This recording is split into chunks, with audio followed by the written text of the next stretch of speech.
हाय, hello, नमस्कार. मी मीनल आणि तुमचं सगळ्यांचं स्वागत आहे आपल्या ह्या YouTube चॅनलवर, ज्याचं नाव आहे मीनल संगे ऐकू आनंदे. आपण श्रीयुत प्रभाकर पेंढारकर लिखित रारंगढांग ही कादंबरी बघतोय आणि आपण त्याचा 10वा भाग जो पाहिला त्याच्यात असं आपल्याला दिसलं की रारंगढांगात ड्रिलिंगचं काम सुरू झालं, म्हणजे थोडक्यात रस्त्याचं काम आता सुरू झालंय. पण त्यात छोट्याशा प्रसंगात सुद्धा विश्वनाथची कामाबद्दलची निष्ठा ती दिसून येते. एकतर सगळे जात असतात तरी तो तिथे थांबतो, की नाही बाबा ड्रिलिंग सुरू झालं की मग मी येतो. परत जे काही जॅक हॅमर्स त्या जवानांना मिळत नसतात अ, कामासाठी आणि त्याच्यामुळे जे काही दगड वगैरे कोसळत असतात, तर ते सगळं टळावं आणि काम सुरळीत सुरू व्हावं म्हणून तो एवढी मोठी रिस्क घेतो, की एवढ्या उंच कड्यावरनं जो त्यांनी कधीही आयुष्यात म्हणजे त्या कड्यावरनं तो उतरला नसेल. मला नाही वाटत आहे तो ट्रेकिंग वगैरेचा फार भोगता असेल आणि दुसरी गोष्ट असल्या कड्यांवरनं उतरायचं काही कारणच नाही ना. तर तरी एवढी मोठी रिस्क तो घेतो आणि ते डेअरिंग करून तो खाली येतो आणि मध्यवर्ती येऊन तो वरच्या लोकांना आणि खालच्या लोकांना प्रॉपरली गाईड करून ते जॅक हॅमर्स त्यांना मिळायचं म्हणजे मिळायसाठी एवढी धडपड करतो. तर ह्याच्यातनं त्याची कामाबद्दलची निष्ठा आपल्याला दिसून येते. म्हणजे विश्वनाथ वेगळाच आहे आणि त्याचं वेगळेपण अजून ह्याच्यात नाही दिसतं. जिथे ते बहादूर आणि त्याचे गुरखे कुठे ते जुगार खेळतायत, भांडणं करतायत, दारू पितायत. तर तिथे जाऊन तो एकदम चिडून त्यांना म्हणतो, की "नाही बाबा, हे असलं असेल तर तुम्ही तुमच्या घरी निघून जा." तर असं विश्वनाथचं एक वेगळेपण आपल्याला ह्या मागच्या भागामध्ये दिसलं. तो तसाही वेगळाच आहे हे आपल्याला माहितीच आहे. पण अजून त्याचे वेगवेगळे पैलू आपल्याला आपल्यासाठी उलगडत जातायत. तर मग 11व्या भागात काय? तर मग बघूया. कशाला क्युरिओसिटी ताणायची? चला तर मग वळूया आपल्या पुढच्या भागाकडे. रारंगढांग भाग 11वा. सिमल्याच्या प्रोजेक्ट ऑफिसकडून शेवटी रिपोर्ट्स आले. त्यात रारंगढांगासंबंधीचे सविस्तर टोपोशीट्स, टोपो मॅप्स आणि महत्वाचं म्हणजे सॉइल सर्व्हे सॅम्पलचे रिपोर्ट्सही होते. कर्नल राईटनी बोलल्याप्रमाणे काम केलं होतं. प्रोजेक्ट रिपोर्ट आला पण गेले काही दिवस रारंगढांगातील कामानं अशी गती घेतली होती की त्याकडं शांतपणे पाहण्यासाठी विश्वनाथला वेळ मिळणं कठीण झालं. वेळ अपुरा, माणसं अपुरी, साधन सामग्री अपुरी, कामाची नुकतीच सुरुवात. त्याची घडी बसेपर्यंत साईटवर काम करणाऱ्या इंजिनियरला अनेक गोष्टींकडे लक्ष द्यावं लागतं. कॉम्प्रेसरला डिझेलचा पुरेसा साठा नाही. उद्यापर्यंत तो आला नाही तर ड्रिलिंग बंद करावं लागेल. 3 जॅक हॅमर्सची ब्लेड्स मोडली आहेत. ती फील्ड कंपनीकडून अद्याप यायचीच आहेत. ह्या आणि अशा अनेक कटकटी. त्याबरोबर लोकल लेबरचे प्रश्न, जवानांच्या अडचणी. रात्री जेवणानंतर विश्वनाथनं पेट्रोमॅक्स मोठ्या गोल टेबलावर ठेवला आणि हेडक्वार्टर्सहून आलेला प्रोजेक्ट रिपोर्ट लिफाफ्यातून बाहेर काढला. 200 पानांच्या सायक्लोस्टाईल कागदांच्या नीट बांधणी केलेल्या त्या रिपोर्ट बरोबर अनेक नकाशे, आकृत्या आणि चार्ट्सही आले होते. हिमालयात रस्ते बांधण्या इतकाच वेळ काही वेळा सर्व्हेसाठी आणि असे प्रोजेक्ट रिपोर्ट तयार करण्यासाठी खर्च करावा लागतो. कितीतरी तज्ज्ञ माणसांच्या वेगवेगळ्या विषयांच्या चाचण्या दिवसचे दिवस चालतात. जिओलॉजिकल इन्व्हेस्टिगेशनसाठी अनेक ठिकाणी ड्रिलिंग करून सॅम्पल्स घ्यावे लागतात. ते समाधानकारक नसले तर फिरून रस्त्याची आखणी बदलावी लागते. रस्ता बांधताना तो खचणार नाही, वाहून जाणार नाही, अशा अनेक गोष्टींची खबरदारी घ्यावी लागते. हा सर्व्हे करण्यासाठी जिओलॉजिस्ट आणि इंजिनियर्स इथे आले असतील तेव्हा या विभागात सगळीच हालचाल पायी करावी लागत असणार. ह्या दुर्गम पहाडी प्रदेशातून एखाद्या पाऊल वाटेच्या आधारानं जमेल तेवढा मार्ग आक्रमायचा. आवश्यक तेव्हा तीही सोडून अक्षरशः जीव धोक्यात घालून रारंगढांगासारख्या पहाडांची पाहणी करायची. जिथे एबनी लेवलही उभी करायला जागा सापडणं कठीण, तिथं जागेची मोजणी करून रस्त्याची आखणी ठरवायची. बॉर्डर रोड ज्या उंचीवर हिमालयात रस्ते बांधतय तितक्या उंचीवर जगात अन्य कुठेही रस्ते बांधले गेलेले नाहीत. हे काम ज्या जिद्दी माणसांनी केलं त्यांच्या अडचणींची विश्वनाथला कल्पना होती. रारंगढांगात थ्रीटनर ट्रकची ये-जा सुरू झाली की मधला 30 फुटांचा खोदलेला भाग वरचा पहाडाचा भार टिकवून धरू शकेल का याची त्याला शंका वाटत होती. रारंगढांगाबद्दलचा रिपोर्ट मधला मजकूर त्यानं लक्षपूर्वक वाचला, पण त्याला नेमका त्या जागी ड्रिलिंग करून तिथले नमुने घेतल्याचा उल्लेख कुठंच सापडेना. काही वेळा अशा गोष्टी राहूनही जातात. ही जबाबदारी मग फील्ड इंजिनियरवर येते. विश्वनाथनं प्रोजेक्ट रिपोर्ट अभ्यासून झाल्यावर त्याबद्दलचे निष्कर्ष स्पष्ट शब्दात मांडले. ते त्यानं प्रोजेक्ट रिपोर्ट बरोबर मेजर बंबांच्याकडे पाठवण्यासाठी खाकी लिफाफ्यात घालून फाईल बंद केली आणि आज 10 दिवसांनंतर तो फेरी मारण्यासाठी बाहेर पडला. रात्र काळोखी होती. चांदण्याही चमकत नव्हत्या. आकाशात ढग आले असावेत. हवेत गारवा होता. विश्वनाथनं विंड प्रूफ जॅकेटची बटणं लावली. रस्ता पायांखालचाच होता. अधूनमधून टॉर्च लावला की प्रकाश विझल्यावर काही क्षण दिसेनासं व्हायचं. स्वतःच्याच विचारात विश्वनाथ चालला होता. गार वारा आला. तसं जॅकेटची कॉलर वर करण्यासाठी विश्वनाथ थांबला. त्याच्या लक्षात आलं की काही दिवसांपूर्वीच गुरख्यांच्या भांडणाचे आवाज ऐकून इथूनच तो त्यांच्या विवराकडे गेला होता. आत्ता ते काय करत असतील? विश्वनाथच्या मनात आलं की आवाज न करता जाऊन काय चाललंय हे पाहून यावं. विवराच्या तोंडाशी गार वाऱ्यापासून आडोसा मिळवण्यासाठी गुरख्यांनी पत्र्याचे तुकडे, लाकडी खोकी आणि फाटकी पोती लावली होती. त्यातून विश्वनाथ आत डोकावला. मिट्ट काळोख होता. कोपऱ्याची चूल विझलेली, तेव्हा निखाऱ्यांचे लाल ठिपकेही आता दिसत नव्हते. विश्वनाथनं हलकेच टॉर्च लावला. काळोखाचा काळा पडदा बाजूला व्हावा तसं त्याला आतलं दृश्य दिसायला लागलं. तेवढ्याशा जागेत दाटीवाटीनं गुरखे झोपले होते. चादरी गुंडाळलेली एक एक मुटकुळी जागा सापडेल तशी पडली होती. जमिनीवर एक जाड टार्पोलिन अंथरलं होतं. त्याखालून दगड अंगाला टोचत असतील का? माहीत नाही. पण थकव्यासारखी उशी नाही आणि श्रमासारखी गादी नाही. श्रमलेल्या माणसांची झोप किती गाढ असते. कसली हालचाल नाही की अस्वस्थ तळमळ नाही.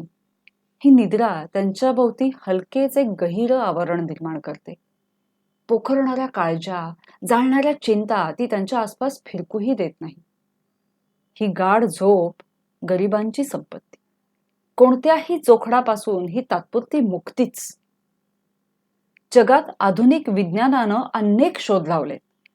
पैसे मोजले की सुरेख वेष्टनामध्ये बांधून हव्या त्या सुखसोयी घरी आणता येतात. बाहेर कडक उष्णता असताना शय्याघरातलं वातावरण सुखद थंड ठेवता येतं. पण आपल्याला हवी ती स्वप्न पाहण्याचं साधन अद्याप बाजारात विक्रीला आलेलं नाही. ह्या थकून भागून झोपी गेलेल्या गुरख्यांना स्वप्न पडत असली तर त्यांना काय दिसत असेल? कित्येक मैल दूर असलेली त्यांची घरं, वाट पाहणारी पत्नी, मुलं. टॉर्च विझवून त्या अंधारात तसाच उभा राहिला. अचानक त्याला महिन्याभरापूर्वीचा प्रसंग आठवला. त्याच्या हातात रमच्या 2 रिकाम्या बाटल्या, त्याचे पाय धरणारे, माफीची याचना करणारे गुरखे आणि त्याचे स्वतःचे कठोर शब्द. बहादूर, त्या बाटल्या इथं कुठून आल्या? मला उत्तर हवंय बहादूर. मेजर बम्मांनी त्याच्याकडून कॅमेरा मागताना असाच प्रश्न केला होता. त्यांनाही फोटो का काढले ह्याचं एक्सप्लेनेशन हवं होतं. त्यावेळी आपण आतून किती भडकलो होतो आणि आपल्याही तोंडून तसाच प्रश्न कसा काय आला? हा या खाकी कपड्यांचा आणि खांद्यावरच्या स्टार्सचा मनावर होणारा परिणाम आहे का? सत्तेची जाणीव किती विलक्षण असते ना. आपल्या शब्दाला लोक घाबरतात, तत्परतेनं मान तुकवतात. तसं ते करतील तर त्यांना जीवनातून उठवण्याची शक्ती आपल्या हातात आहे. त्या प्रसंगानं विश्वनाथला पहिल्यांदाच त्याच्या अधिकाराची जाणीव करून दिली आणि त्याचबरोबर त्याला बहादूरच्या डोळ्यातले अश्रू दिसायला लागले. साहेब, आम्ही तर उपाशी भरू. ते शब्द आत्ता बोलल्यासारखे फिरून त्याला ऐकू आले आणि त्याच्यासमोर प्रश्न उभा राहिला, ही सत्ता त्याला कोणी दिली? आणि त्या प्रश्नाचं उत्तरही वामनानं पाहता पाहता विराट रूप घ्यावं तसं त्याच्या समोर उभं राहिलं. ही सत्ता त्याला त्यांच्या भुकेनं दिली, दारिद्र्यानं आणि अगतिकतेनं दिली, मुला बाळांच्या वरच्या मायेनं आणि त्यापोटी निर्माण झालेल्या असहाय्यतेनं दिली. प्रचंड आसोडाचा फटका बसावा तसा वीज कडाडल्याचा आवाज झाला. एकदम दचकून विश्वनाथ भानावर आला. गुरख्यांची झोपमोड होण्यापूर्वीच तो हलकेच तिथून निघाला आणि झपझप पायवाट उतरायला लागला. तो रस्त्यावर पोहोचेपर्यंत थंडगार टप्पोरे थेंब पडायला लागले आणि त्यामागून पाऊस कोसळायला लागला. पावसाचं पाणी तंबूत आलं तसा सर्जेराव उठला. डोक्यावर जाड रजई घेऊन झोपलेल्या रामप्रसादला त्यानं हाक मारली, पण रामप्रसाद उठला नाही. ए रामप्रसाद उठ, पाणी आत यायला लागलंय. सर्जेरावनं रामप्रसादच्या अंगावरचं पांघरून ओढलं. रामप्रसाद म्हणाला, 4 पाईच्या खालूनच चाललंय ना, जाऊ दे. पण ट्रंका भिजतील की, उठ. झोपताना मी माझी ट्रंक उचलून तुझ्या ट्रंकेवर ठेवलीये. पावसाचा रंग दिसतच होता, म्हटलं काळजी घेतलेली बरी. रामप्रसादनं रजई अंगावर ओढून घेतली आणि डोळे मिटले. सर्जेराव उठला. पावसाचं पाणी आत येऊ नये म्हणून तंबूभोवती खणलेला चर कुठंतरी बुजला असावा. टॉवेल पांघरून सर्जेराव बाहेर आला. अंधारातच तो अंदाजानं खणायला लागला. परत तो तंबूत आला तेव्हा पाणी आत यायचं थांबलं होतं. पण सर्जेराव चांगलाच भिजला. त्यानं कंदील लावला, ट्रंका उचलून वर ठेवल्या, भिजलेले कपडे काढून त्यानं सदरा पायजमा चढवला. अंगावर कांबळं घेऊन तो चारपाईवर बसून राहिला. लेफ्टनंट विश्वनाथांनी सांगितल्याप्रमाणे खरंच रजा मंजूर होईल का? किती दिवस लागतील? आईला पत्र लिहायचंय. मी येतोय असं वाचल्यावर तिला आनंद होईल. कशी असेल ती? बरी असेल तर तिनं हातावर केलेली भाकरी आणि झुणका खायचाय आणि बरोबर शेतातला हिरव्या पातीचा कच्चा कांदा. सर्जेरावानं ट्रंकेतून पोस्टाचं कार्ड काढलं. आईला काय काय लिहायचं त्याचा तो विचार करायला लागला. कंदील लावून काय करतोयस एवढ्या रात्री? रामप्रसादनं विचारलं. पत्र लिहितोय. कुणाला? दुसऱ्या कुणाला? आईला. चांगली वेळ काढलीस, झोप आता. येईना ना र. आठवण येते वाटतं. लग्न ठरलंय ना तुझं. अरे निदान त्या मुलीला तरी पत्र लिहायचंच की. छा छा काय? लग्न झाल्यावर बोलणार नाहीस का काय तिच्याशी? बोलन रे, पण आत्ता काय लिहू? लिही, तुझी आठवण फार येतेय. तुला कधी बघेन असं मला झालंय. छा, तू छेन छा करत बस, मी झोपलो. रामप्रसादनं रजई डोक्यावर ओढून घेतली. सर्जेराव विचार करायला लागला. खरंच मुलगी कशी दिसत असेल? गोरी असेल का? जाडी की शेलाटी? आणि काय शिकलीये? मी पत्र पाठवलं तर काय म्हणल? पण पत्र कसं पाठवणार? नावच कुठं माहितीये तिचं आपल्याला. आईनं पत्रात लिहिलंय जगदाळ्यांची मुलगी, पण तिचं नाव? आईनं पाहिलं, पसंत केलं हे ठीक आहे, पण तिचं नाव आपल्याला कळायला हवं. लिहायचंच आईला. सर्जेरावानं आईला कार्ड लिहिलं आणि धीर करून खाली 4 ओळी लिहिल्याच. मुलीचं नाव काय, तिला लिहाय वाचायला येतंय का, सगळं सविस्तर कळव. आणि जमलं तर तिचा एक फोटो काढून पाठव. इथं सगळे विचारतात म्हणून लिहिलंय. अरे पत्र लिहितोयस का ग्रंथ? झोप की आता. रामप्रसादनं रजईतून हात लांब करून दिवा विझवून टाकला. सगळीकडे अंधार पसरला. सर्जेरावानं पत्र सांभाळून उशाला ठेवलं. भिजलेल्या तंबूतून पावसाचे थेंब अंगावर ओघळू नयेत म्हणून त्यानं कांबळं डोक्यावर ओढून घेतलं. खिडकीतून दिसणाऱ्या पावसाकडे पाहत मेजर बंबा खोलीत एकटेच बसले होते.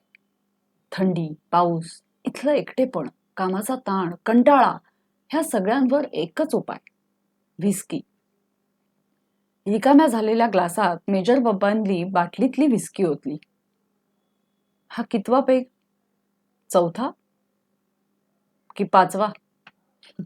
लक्षात नाही. मोजून काय करायचं? बाटली संपली तेव्हा आता हा शेवटचाच. मेजर बंबांनी लहानसा घोट घेऊन ग्लास खाली ठेवला. डोळे जड झाले होते. बसल्या बसल्या न कळत डुलकी यावी तसा त्यांचा स्वतःवरचा ताबा मधूनच जात होता. हा शेवटचा ग्लास.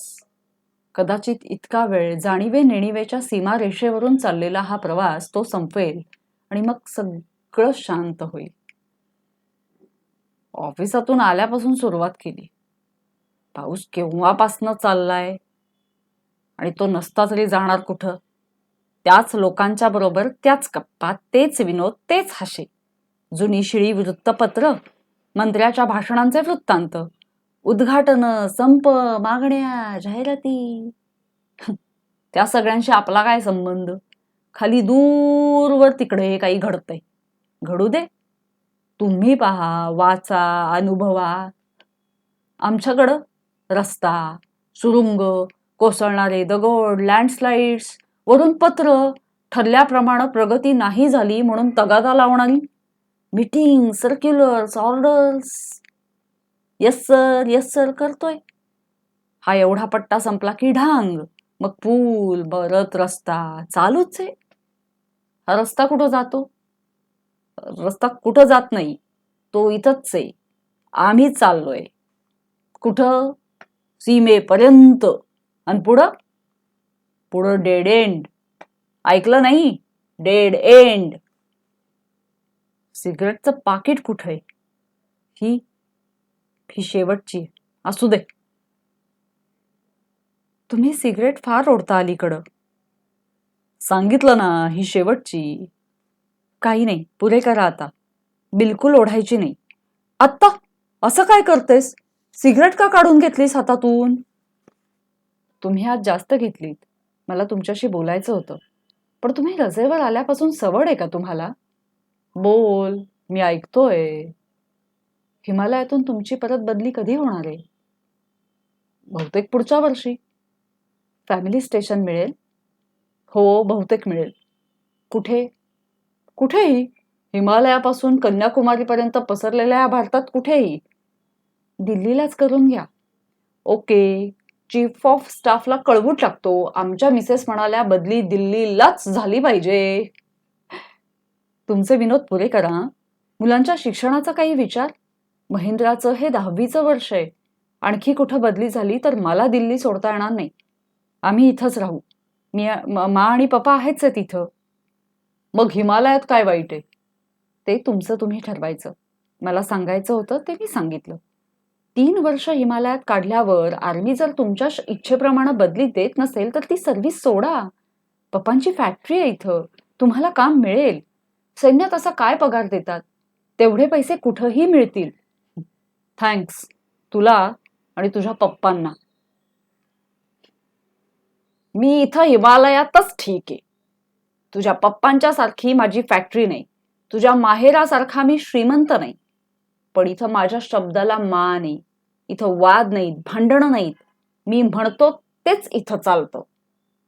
आणि म्हणून मी इथं लेफ्टनंट विश्वनाथ मेंदळे. म्हणूनच परत सांगतो, माझ्याशी वाद घालू नका. उगीच मला भडकवू नका. रस्ता बांधायला सुरुवात झाली तरी तुमचे रिपोर्ट्स येतातच आहेत. ते आता थांबवा. तुमचं शहाणपण तुमच्याकडेच ठेवा. आणि माझ्या तक्रारी घेऊन वरिष्ठ अधिकाऱ्यांना परस्पर भेटायचं बंद करा.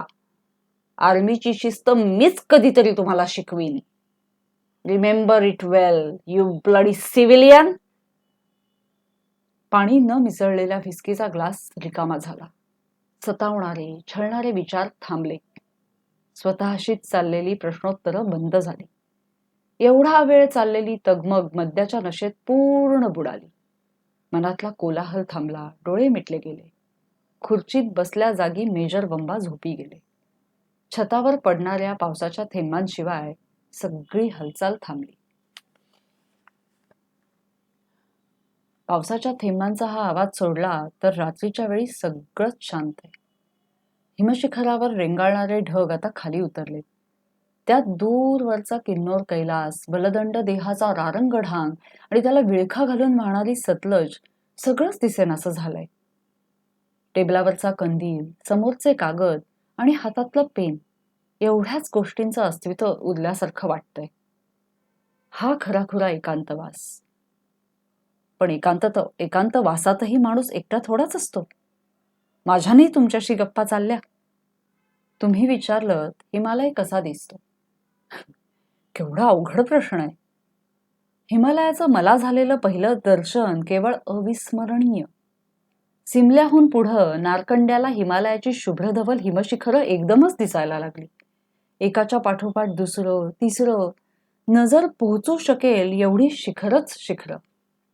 पण तुम्हाला असा दुरून पोस्ट कार्डावरच्या रंगीत चित्रासारखा हिमालय नकोय ना. मला हे पटतं. तुम्हाला तुमच्या खोलीतून सागर दिसतो तसं मला इथं हिमालय दिसतो. उगवत्या सूर्याचे किरण किन्नौर कैलासाच्या शुभ्र शिखरावर पडले की तो सोन्याचा होऊन जातो. कधी कधी संध्याकाळी खालच्या दरीतून ढग वर येतात आणि त्यातून फक्त वरचं शिखरच दिसत राहतं, निळ्या आकाशातून पंख पसरून निघालेल्या पांढऱ्या शुभ्र पक्षासारखं. हिमालयाबद्दल लिहितोय खरा, पण प्रतिक्षणी लक्षात येतंय की त्या किन्नौर कैलासाचं, रारंग ढांगाचं आणि सतलज नदीचं वर्णन करता येणं केवळ अशक्य. त्यांचे फोटो घेऊन पाठवले तरी त्यांची कल्पना येणं शक्य नाही, कारण निसर्ग चित्र म्हणजे केवळ निसर्ग दृश्य नाही ना, त्या निसर्गाशी संवाद व्हायला हवा. हा संवाद एकदा साधला की निसर्ग आपणहून तुमच्याशी बोलायला लागतो. त्याची भाषा केवढी वेगळी असते, त्याचे शब्द किती विविध असतात.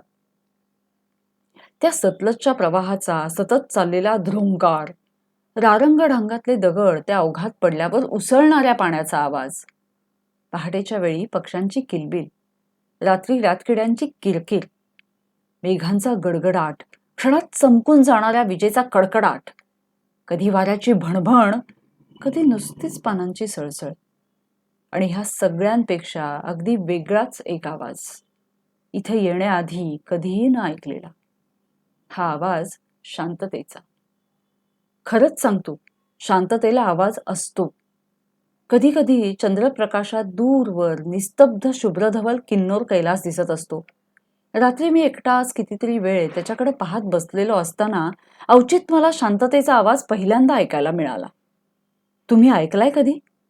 वीणेची तार छेडल्यावर काही वेळानं तिचा नाद विरून जातो, तरीही कंपन क्षणभर रेंगाळतं. त्या कंपनासारखा गाभाऱ्यातल्या हुंकाराचे प्रतिध्वनी आपल्याच मनात उमटत राहावेत असा. दिवसाही मला त्या आवाजाची आठवण येते, आणि मग कॉम्प्रेसर, बुलडोझर, जॅक हॅमर्स, कांठळ्या बसवणारे सुरुंग, ह्या सगळ्यांच्या आवाजानं आपण शांततेवर केवढे कर्कश ओरखडे काढतोय आणि तिचं रूप केवढं विद्रूप करतोय, ह्या जाणीवेनं माझा चेहरा शरमेनं काळबंडून जातो. पण मनात एक वाटतं, हे सगळं आपण करतोय ते दुर्गम भागात रस्ते बांधण्यासाठी. रस्ता म्हणजे केवळ दोन बिंदूंना जोडणारं अंतर नाही ना. या उंच सखल परिसरावर मारलेली ती फक्त एक रेघ नसते. सैन्याच्या वाहतुकीची केवळ एक सोय नसते. रस्ता ही त्या विभागातल्या आजवर उपेक्षिले गेलेल्या लोकांना सुधारणांशी जोडणारी एक साखळी आहे. प्रगत विज्ञानानं माणसाला जे जे दिलंय ते इथल्या लोकांपर्यंत पोहोचवणारं ते एक साधन आहे. रस्त्यानं माणसांच्या बरोबर त्यांचे विचार प्रवास करतात, आशा आणि आकांक्षा, शिक्षण आणि ज्ञानही. आज फॉरवर्ड एरिया म्हणून बंदी असलेला हा प्रदेश केव्हा तरी खुला होईल. तुम्ही इथं याल तेव्हा जी चित्र काढाल त्यांमध्ये हिमालयाच्या शिखरांबरोबर इथली माणसं चित्रित करा. त्यांची सफरचंदी गालाची मुलंही त्या चित्रात असू द्या. ही चित्र मी माझ्या मनाशी अनेक वेळा रंगवली आहेत. ती तुमच्या कुंचल्यानं कागदावर उतरलेली पाहण्यासाठी मी उत्सुक आहे. हा भाग खूप छान आणि वेगळा वाटला मला. म्हणजे प्रत्येकाच्या दृष्टिकोनातनं ती एक रात्र आपण पाहिली. जसं म्हणजे विश्वनाथच्या दृष्टिकोनातनं एक तर तो चक्कर मारायला गेला, मग त्याला ते गुरख्यांच्या बद्दल जे काय तो वागला होता काही दिवसांपूर्वी, ते त्याला रिअलाइज झालं की अरे खरंच म्हणजे हा अधिकार आपल्याला कोणी दिला, तर त्या गरिबांच्या असहाय्यतेनं, असं त्याचं म्हणणं आहे. त्याच्यानंतर आपल्याला सर्जेरावचं असं दिसलं की त्यांनी आईला शेवटी हिंमत करून दिलंच की अगं बाई त्या मुलीचं नाव तरी कळव मला. आणि खरंच त्याला अजूनही असं वाटतंय की विश्वनाथ म्हणतोय तसं त्याला सुट्टी मिळेल, आणि हे जर आईला कळवलं तर तिला किती आनंद होईल. तसंच त्याच्यानंतर आपल्याला मेजर बंबांचे पण एक वेगळी बाजू बघायला मिळाली की ज्याच्यामध्ये त्यांची बायको म्हणजे एकंदरीत त्यांची सासूरवाडी श्रीमंत आहे, परत त्यांना सतत तिथनं असं सांगितलं जात आहे की ही नोकरी सोडा आणि तुम्ही इकडे या, इथे आमची स्वतःची कंपनी आहे, तिथे तुम्ही नोकरी करा. पण थोडंसं तिथे येणारा तो जो असं जर त्यांनी केलं तर तो जो काही मिंधेपणा येईल तो त्यांना नक्कीच नकोय. कारण इथे त्यांच्या शब्दाला मान आहे आणि तिकडे गेल्यावरती तो नसेल असंच त्यांना वाटतंय. त्याच्यानंतर परत आपण असं पाहिलं की विश्वनाथनी फायनली उमाच्या सविस्तर पत्राला उत्तर लिहायला घेतलंय, आणि ऑफकोर्स तेही बऱ्यापैकी सविस्तरच आहे आणि खूप छान शब्द आहेत ते सगळे, किंवा छान शब्दबद्ध केलेलं पत्र आहे. चला तर बघ, आपण ह्या भागात हे एवढं पाहिलंय. आता 12व्या भागात काय हे आपण पाहूच काही दिवसात. तोपर्यंत धन्यवाद.